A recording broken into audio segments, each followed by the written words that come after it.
বন্ধুরা আর কয়েক ঘন্টা পরেই কিন্তু শুরু হতে চলেছে সেই দুর্ধর্ষকর ভারতের প্রথম ম্যাচ বাংলাদেশের বিরুদ্ধে। হ্যাঁ বন্ধুরা, এই ম্যাচটি শুরু হওয়ার আগেই কিন্তু ভারতীয় দলের ক্যাপ্টেন রোহিত শর্মা অলরেডি বদলে ফেললো ভারতের প্লেইং 11 লিস্ট। বন্ধুরা, আজকে থেকেই শুরু হতে চলেছে সেই চ্যাম্পিয়ন্স ট্রফির 2025-এর প্রথম ম্যাচ।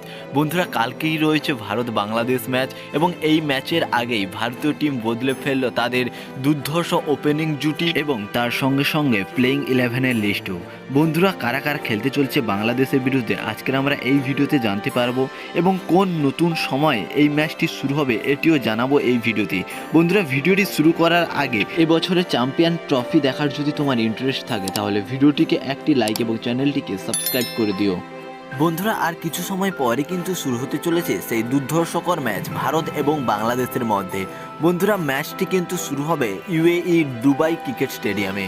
বন্ধুরা, ভারতীয় সময় দুপুর 2:30 কিন্তু এই ম্যাচটি শুরু হবে এবং এই ম্যাচটি শুরু হওয়ার আগেই কিন্তু ভারতীয় দলের ক্যাপ্টেন রোহিত শর্মা বদলে ফেললো পুরোপুরি প্লেইং 11-এর লিস্ট। বন্ধুরা, এখন দুবাইয়ের ওয়েদারের কথা বলতে গেলে নয় গরম নয় শীত, ওয়েদারটা কিন্তু খুব পারফেক্ট রয়েছে এবং পিচের কথা বলতে গেলে হালকা ঘাস রয়েছে পিচে এবং স্পিনরা মদত পেতে চলেছে এই পিচের মধ্যে এবং শেষে যারা ব্যাটিং করবে তাদের কিছুটা হলেও সুবিধা রয়েছে। তো বন্ধুরা, এখন আসি ভারতের প্লেইং 11-এর কথা। কারা কারা খেলতে চলেছে বাংলাদেশের বিরুদ্ধে।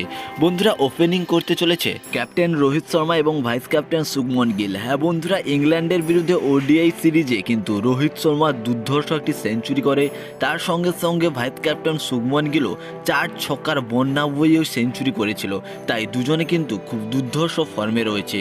বন্ধুরা, আমরা যদি মিডিল অর্ডারের কথা বলে থাকি বিরাট কোহলি, শ্রেয়স আইয়ার এবং KL রাহুল। বন্ধুরা, বিরাট কোহলি কিন্তু লাস্ট ম্যাচে হাফ সেঞ্চুরি বানিয়েছে এবং শ্রেয়স আইয়ার কিন্তু প্রতিটি ম্যাচে 50-র ওপরে রান বানিয়েছে এবং তার সঙ্গে সঙ্গে কিন্তু KL রাহুল কিন্তু লাস্ট পজিশনে কিন্তু দুর্ধর্ষভাবে ব্যাটিং করে চলেছে। লোয়ার অর্ডারের কথা বলতে গেলে হার্দিক পান্ডিয়া, রবীন্দ্র জাদেজা, অক্ষর প্যাটেল রয়েছে। বন্ধুরা, all time favourite Rabindra Jadeja আবার টিমে ফিরেছে এবং তার সঙ্গে সঙ্গে হার্দিক পান্ডিয়া এবং অক্ষর প্যাটেল লোয়ার অর্ডারে কিন্তু ব্যাটিং পজিশন দুর্ধর্ষ করছে এবং তার সঙ্গে সঙ্গে কিন্তু অক্ষর প্যাটেল বোলিংয়েও কিন্তু দুর্ধর্ষ বোলিং করে উইকেট এনে দিচ্ছে টিমের জন্য।